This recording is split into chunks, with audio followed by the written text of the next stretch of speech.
बिस्मिल्लाहिर्रहमानिर्रहीम। अस्सलाम वालेकुम viewers, welcome to my channel cooking with Malika. उम्मीद है कि आप सब खैरियत से होंगे। अल्लाह ताला आपको हमेशा खुश और आबाद रखे, आमीन सुम्मा आमीन। तो व्यूअर्स, आज हम बहुत मज़ेदार था चना दाल का हलवा रेडी करने जा रहे हैं।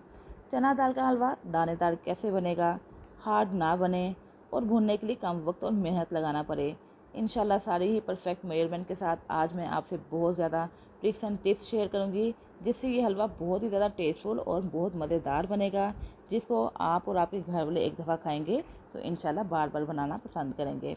बहुत ही मज़ेदार, बहुत टेम्पटिंग, बहुत इजी तरीके से चना दाल का हलवा कैसे रेडी होगा, सारी ही बातें आज इंशाल्लाह आपसे शेयर होंगी। लेकिन रेसिपी स्टार्ट करने से पहले आपसे हम्बल रिक्वेस्ट है कि अगर आपको मेरी वीडियो अच्छी लगती है तो प्लीज़ वीडियो को लाइक कर दिया करें, शेयर कर दिया करें, और अगर आप चैनल पर नए हैं तो चैनल सब्सक्राइब करके बेल आइकन प्रेस करें, ताकि आपको मेरी नई नई वीडियोस की नोटिफिकेशन फ़ौरन से मिल सके, जो फ्री ऑफ कॉस्ट है। तो चलिए बस देख लेते हैं कि ये हमने मज़ेदार सा चना दाल का हलवा कैसे रेडी किया। तो देखिए बस, चना दाल का हलवा बनाने के लिए हमने पैन रख दिया है स्टोव के ऊपर, मीडियम फ्लेम कर दिया है। इसके अंदर शामिल कर देते हैं पूरी मेजरमेंट के लिहाज से 1 कप दूध। जितना दूध लेंगे उतनी ही दाल हम यूज़ करेंगे, और दाल हमने सोक्ड यूज़ करनी है, यानी कि पहले से भिगोई हुई यूज़ करनी है। ये मेजरमेंट मैं आपको भिगोई हुई दाल के लिहाज से बता रही हूँ।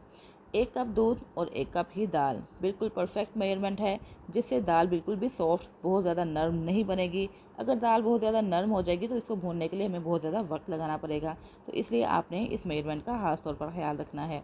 दूध को बॉयल आने देते हैं। तो ये देखिए बस, दूध तो बॉयल हो चुका है। अब हम इसके अंदर शामिल कर देते हैं उसी मेजरमेंट के लिहाज से 1 कप भिगोई हुई चने की दाल। पूरी रात भर मैंने इसको भिगो दिया था, बिल्कुल अच्छे तरीके से सॉफ्ट हो चुकी हुई है। पहले इसको धोना है, उसके बाद ही भिगोना है। अब मैंने ये दाल भिगोई हुई इसके अंदर शामिल कर दी है।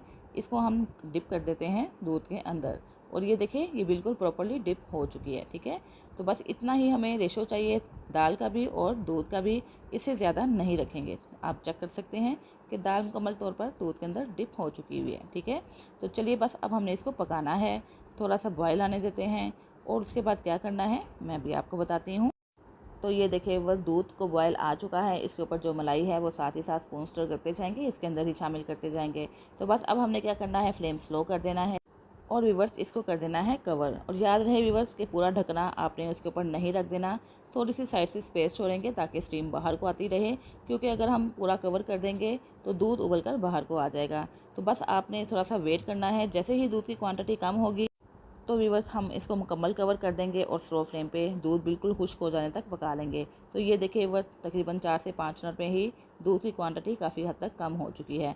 अब इस स्टेज पे आके अगर आप ढक्कन देंगे फुल तो दूध बाहर को नहीं आएगा। ठीक है, तो थोड़ा सा इसको हिला लेते हैं, मलाई वगैरह दोबारा से अंदर कर देते हैं इसके, और इसको मुकम्मल कवर करके कुक कर लेते हैं जब तक कि दूध मुकम्मल तौर पर खुश्क नहीं हो जाता। इंशाल्लाह 2 से 3 मिनट में ही मीडियम टू लो फ्लेम पे ये दूध हो जाएगा अच्छे तरीके से खुश्क। और ये देखिए बस, ज़्यादा टाइम भी नहीं लगा और दूध भी इसके अंदर मुकम्मल तौर पर जज़्ब हो चुका है, और दाल भी हमारी गल चुकी है। मैं भी आपको चेक करवाती हूँ, ये काफ़ी हद तक कुक हो चुकी है, और आप देख सकते हैं कि ये बिल्कुल भी नरम नहीं बनी है और ना ही बहुत ज़्यादा सख्त है, हाथ से ही आराम से ये मसली जा रही है। तो इसका मतलब है कि दाल रेडी हो चुकी है। तो चलिए बस अब हम इसको कर लेते हैं ग्राइंड, एक पाउडर फॉर्म में ले आते हैं।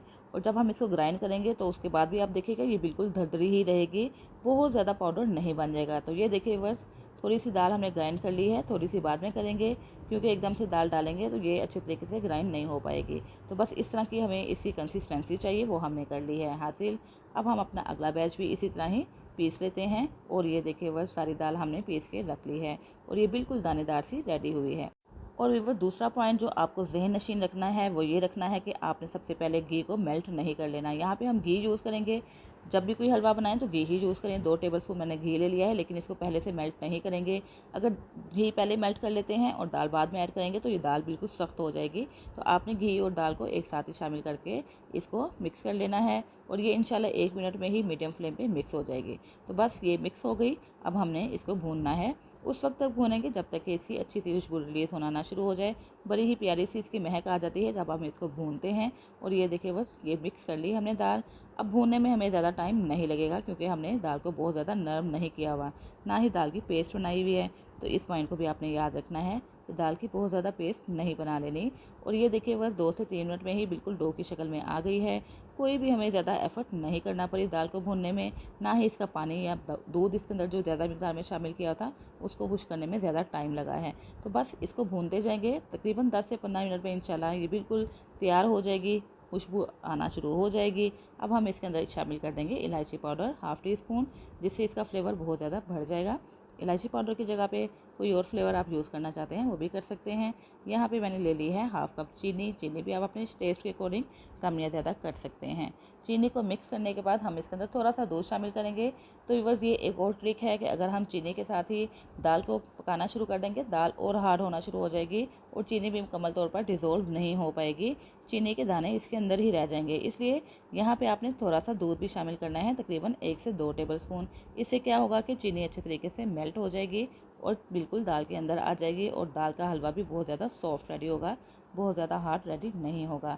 तो बस इसको भी हम मिक्स करने के बाद 2 से 3 मिनट के लिए भून लेते हैं। तो बस भूनने में हमें तकरीबन 10 से 15 मिनट लगे हैं, इससे ज़्यादा टाइम नहीं लगा। अगर आपकी दाल ज़्यादा नरम हो जाती तो आपको तकरीबन 30 से 35 मिनट इसको भूनने में लग जाने थे, इसका पानी खुश्क करने में लग जाने थे। लेकिन इस तरीके से आप बनाएंगे तो दाल का हलवा बनाना आपके लिए बिल्कुल भी मुश्किल नहीं रहेगा। तो बस 3 से 4 मिनट के लिए और भून लिया चीनी डाल के, और चीनी मुकम्मल तौर पर हो चुकी है डिज़ोल्व। तो चलिए बस थोड़ा सा फूड कलर शामिल कर देते हैं। रेड फूड कलर मैं इसके अंदर ऐड कर रही हूँ। ये बिल्कुल ऑप्शनल है, अगर आप शामिल करना चाहते हैं शामिल कर दें, वरना इसको स्किप भी कर सकते हैं। मैं थोड़ा सा इसके कलर के लिए इसके अंदर ऐड कर रही हूँ। इसको भी अच्छे तरीके से मिक्स कर लेते हैं। तो देखिए वह दाल के हलवे के अंदर हमने फूड कलर भी मिक्स कर लिया और एक अच्छा सा कलर आ चुका है। अब हमने कुछ इसके अंदर ड्राई फ्रूट शामिल कर देने हैं। यहाँ पे मेरे पास किशमिश है, काजू है, पिस्ता है, बादाम है और चारों मगज़ हैं। जो भी ड्राई फ्रूट्स आपको पसंद है आप इसके अंदर शामिल कर दें, और अगर स्किप करना चाहते हैं तो स्किप भी कर सकते हैं। 1-1 टेबलस्पून मैंने सारे नट्स ले लिए थे, इसके अंदर शामिल करके इसको भी फ्राई कर लेते हैं हलवा के साथ, तकरीबन 1 से 2 मिनट के लिए। तो बस मज़ेदार सा हलवा है हमारा रेडी। ये देखिए कितना दानेदार बना है, कितना टेम्पटिंग भी लग रहा है और हेल्दी तो ये है ही। तो देखिए बस सारे नट्स डाल के भी हमने हलवा को भून लिया है और एक मज़ेदार सा दानेदार सा बहुत हेल्दी एनर्जेटिक हलवा हो चुका है रेडी।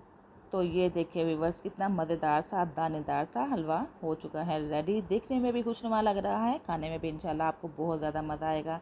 एक दफ़ा तो ज़रूर ही ट्राई कीजिएगा और मुझे बताइएगा भी कि जो आपने हलवा बनाया वो कैसा बना और आपके घर वालों को इसका टेस्ट कैसा लगा। तो चलिए बस इसको शिफ्ट कर देते हैं किसी भी सर्विंग बाउल में। अब हम इसके ऊपर गार्निशिंग कर देते हैं थोड़े से नट्स की जो हमने बचा कर रखे हुए थे। किशमिश मैंने इसके अंदर शामिल कर दिए, थोड़े से बादाम इसके अंदर ऐड कर देते हैं, पिस्ता ऐड कर देते हैं, चारों मगज़ ऐड कर देते हैं और इसको मज़ीद खुशनुमा बना लेते हैं। तो बस डेकोरेशन तो हो चुकी है मुकम्मल। उम्मीद है व्यूअर्स आपको मेरी ये रेसिपी पसंद आई होगी। आपने इस रेसिपी को ज़रूर ट्राई करना है। इसके साथ ही इजाज़त चाहती हूँ, फिर हाजिर होंगी एक नई रेसिपी के साथ। अपना बहुत सा ख्याल रखिएगा, मुझे भी दुआओं में याद रखिएगा। अल्लाह हाफ़िज़।